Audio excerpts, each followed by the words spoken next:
Forcibly pushed into the car's trunk, the man's suitcase clattered to the floor beside him. A man, seeing his chance, grabbed the luggage. However, he wasn't alone, others were waiting to wrestle it away from him. Within a fleeting moment, a high-speed pursuit unfolded on the highway, involving 3 cars racing at breakneck speed. What precious secret could that suitcase hold to incite such a desperate struggle, pushing individuals to the brink of death? The saga began a month prior in Trieste, where agents were engaged in a clandestine operation. The objective was to apprehend a disavowed CIA operative located in room 620 of the Castelletto Hotel. As the team assembled in the elevator, they discarded their cover identities and prepared their firearms. Faraday guided the backup unit to the 6th floor, while Tom, the mission commander, had the ground crew poised for immediate extraction upon the team's retrieval. Immediately upon receiving the order, Faraday led his men to storm the room, quickly subduing and tying up the target's limbs. The remaining members began searching the entire room, and very quickly after that, they found a stolen hard drive. Roxanne immediately ordered a retreat. The team escorted the target out of the hotel, but suddenly the waiting getaway car exploded into the sky. The hotel front door was blocked by flames, forcing the team to escape through the back door. Roxanne directed them to retreat via the canal route. At all costs, they must not lose that hard drive. But disasters struck one after another when the team was ambushed by the enemy. On the way, teammates were killed one by one. Only Faraday remained, leading the target to the canal. But in the end, both he and the hostage were silenced. A car carrying the hard drive sped away. In another development, the male lead, Mike, is a construction worker. His daily job is working at heights like the vast majority of people in the world. His life, though ordinary, is very fulfilling. However, his destiny was about to that night. Roxanne specifically sought him out at his home. They were not only old high school classmates, but also each other's first love. After a few social pleasantries and reminiscing about old times, Roxanne suggested moving to another place to talk. She drove him speeding down the road, taking him to the place where he once confessed his love to her. Just as both were immersed in the romantic atmosphere, Roxanne proactively confessed that she brought him here actually having other intentions. Immediately after that, a sedative needle was stabbed straight down, and someone appeared to package and take him away. When Mike woke up again, he found himself in a hotel. It was unbelievable that he had flown straight from New Jersey to London. Mike didn't bother caring about Roxanne's explanation but immediately rushed out of the hotel. But waiting at the door was someone. That was Tom, Roxanne's superior. Mike got into the car in a daze. Roxanne introduced him to the Union. This is an invisible army that keeps the world running. Members must be people who go unnoticed by anyone. They actually get their hands dirty working, responsible for building cities, or keeping production lines running. 2 days ago in Trieste, the Union's mission encountered a disadvantage. Roxanne presented a photo. That was Mitel, a former CIA analyst. He was hiding with top-secret information. The mission that day was to catch him, but everything went wrong. Now Mitel has a hole in his face. The whereabouts of the information are still unknown, and the Union has fallen into the mud because of it. After taking Mike back to the base, Roxanne showed him another photo. The woman's name is Juliet, nicknamed the Auctioneer. She represents a mysterious buyer to sell information on the black market in London. And the mysterious seller is the one who murdered the team members and stole the information. After saying these words, she took Mike to perform the entrance test. Just then, a black guy suddenly attacked. Mike, with his agile body, dodged the blow and was even able to counterattack. The entrance test was considered passed. Tom said that it was Roxanne who recommended Mike, and he had one day to consider whether he really wanted to join the Union or not. After understanding everything, Mike couldn't understand Roxanne's actions. If they needed a nobody, why not choose one of the agents around here? Roxanne explained that she needed someone who could stand on a narrow beam at a height of 300 m without flinching, a former star athlete, and most importantly, Mike was the most trustworthy person in her memory. Moreover, Mike didn't need to dedicate his whole life to the Union. He just needed to complete this mission. She presented a first-class flight ticket to Newark. If Mike wanted, tomorrow he could return to Wilson's bar. Now there were 2 paths for him to choose. Mike called his mother. Unexpectedly, she seemed to have mind-reading abilities, immediately guessing her son had reunited with his first love. She wanted her son to seize the opportunity and stay with her, then decisively hung up. That evening, Mike actively sought out Roxanne to announce he would join the Union, even laughingly telling Roxanne to call him 007. Then he began the special training process, learning all the skills a Union agent needs to master. Just because time was tight, his 6-month training time was compressed into 2 weeks. But fate cannot be forced, Mike just needed to give his best effort. Next was the test of courage and obedience. Roxanne gave him a blindfold. Mike needed to run to the very edge of the building. If there was no command, he must not stop. Slowing down was also considered a failure. Time gradually passed. Mike's skills became increasingly proficient. Driving, shooting, and reliability levels all reached perfection. The foreman also made him a new set of identity papers and required Mike to memorize this information carefully. After that, everyone gathered to discuss. They would participate in a closed auction. Each buyer could use a special encryption device provided by the auctioneer to bid remotely. The prerequisite was to pay $5 million in cash up front and provide a verifiable bank account to receive the device, and Mike personally had to go get it. The location was at the Seven Dials Monument. At that time, it would be cash on delivery. Take the device and hand over the cash. On the transaction day, Roxanne held the position up high. The rest ambushed nearby. Mike received a handgun and 45 rounds of ammunition, then set off with the cash. Suddenly, a weird guy asked him if he had changed, then laughed and said, "You are looking for the auctioneer, right?" He told him to turn off his earpiece and follow him. Mike did as told. But at this moment, Roxanne made an important discovery. A third party had intervened. There were clear enemies operating along Oxford Street. Roxanne leaped down from the building. Meanwhile, Mike had entered a small pub and sat right in the spot with his nameplate. At this moment, a phone ring rang out from under the table. Following the instructions of the person on the phone, Mike went into the pub's restroom.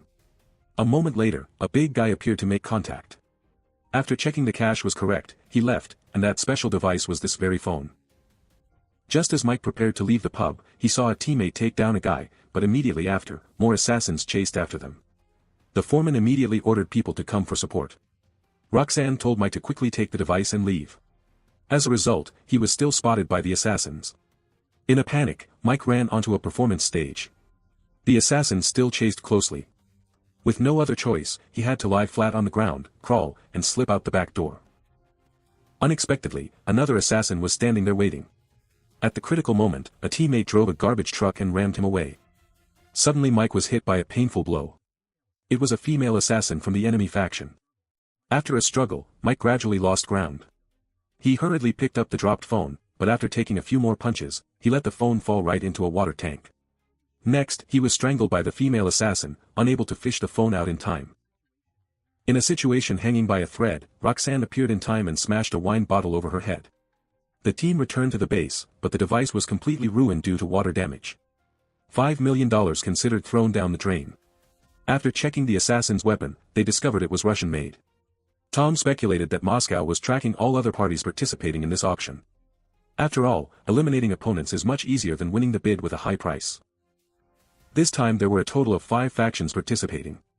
All would stop at nothing to seize the information.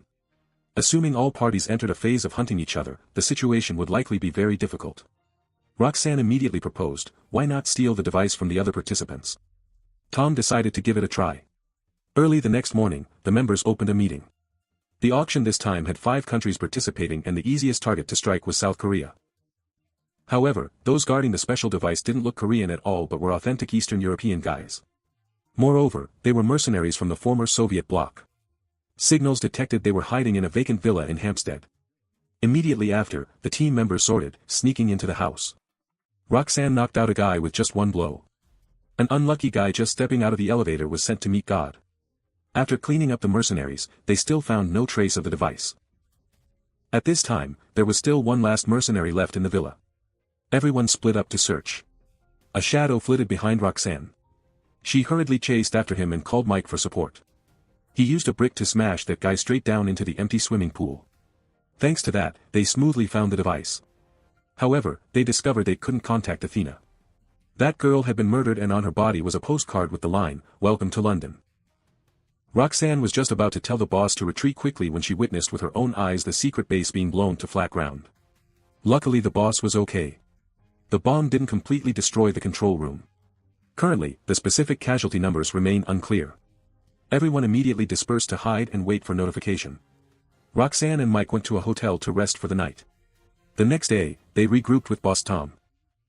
Roxanne asked about the casualty situation but Tom kept it a secret and didn't say a word. The foreman activated the device. As soon as the auction started, they could trace Juliet's signal. But they had to ensure the bidding time was long enough and that price would likely be extremely expensive. Just then, people from the CIA appeared. They would be the sponsors for tonight's auction. However, Cameron also issued a stern warning. Only when the information is retrieved can the Union continue to exist. If they mess up one more time, then wait to face extinction. The group prepared and the auction officially began. Roxanne and Mike rode a motorcycle waiting for the signal to appear. The bid price continuously skyrocketed. Luckily, the foreman scanned the general location of the signal. Receiving the news, Roxanne immediately set off. To keep the location signal uninterrupted, they were forced to continuously raise the price, causing the number to climb dizzyingly. When the price touched the $375 million threshold, the opponents suddenly stopped adding to the price. Seeing the signal about to disappear, fortunately, at the very last second, they managed to raise the price to $350 million for the next turn. Roxanne followed the trail near St. Paul's Cathedral. Finally, thanks to the power of money, they knew the target was on the rooftop of the Nickel building and successfully found the person in charge of the auction, Juliet. Seeing the disadvantageous situation, she had to reveal the location of the information file. It was in a lockbox at Holland Park. Roxanne took the device out to check. It was indeed the information they had stolen. Just as both intended to leave, a knock sounded on the door. When they opened the door, the person appearing was actually Faraday, the guy thought to be dead right from the start of the movie. He pleaded earnestly to come inside to talk, then explained to Roxanne that he was swept out to sea by the current, so he was lucky enough not to die. The failed campaign in Italy was because someone leaked information, so he plotted a counter-scheme to fake his death to investigate who the real mole was. That person was Tom, the boss of the Union. He had a huge family background and used to carry out black ops for the CIA, the evidence proving he was the mole lay right in this pile of information. Therefore, absolutely do not let Tom touch it. Faraday proposed handing it over to Cameron of the CIA, who was currently overseeing the operation in London. After that, he uttered a series of sappy words to beg Roxanne to trust him, then arranged to meet at dawn at Albert Bridge to hand over the information. After Faraday finished speaking, Roxanne conveniently borrowed Juliet's car. However, in a car, an intense argument broke out between the two. Because right at that moment, Mike was shocked to learn that Faraday turned out to be Roxanne's husband. Moreover, they hadn't divorced yet. The two dug up each other's faults and had a huge quarrel. Finally, Mike angrily got out of the car. He went to a bar and called his friend, promising that in a few days, he would definitely return to attend his wedding on time. The next day, Roxanne went to Albert Bridge, and the result was Mike still followed her.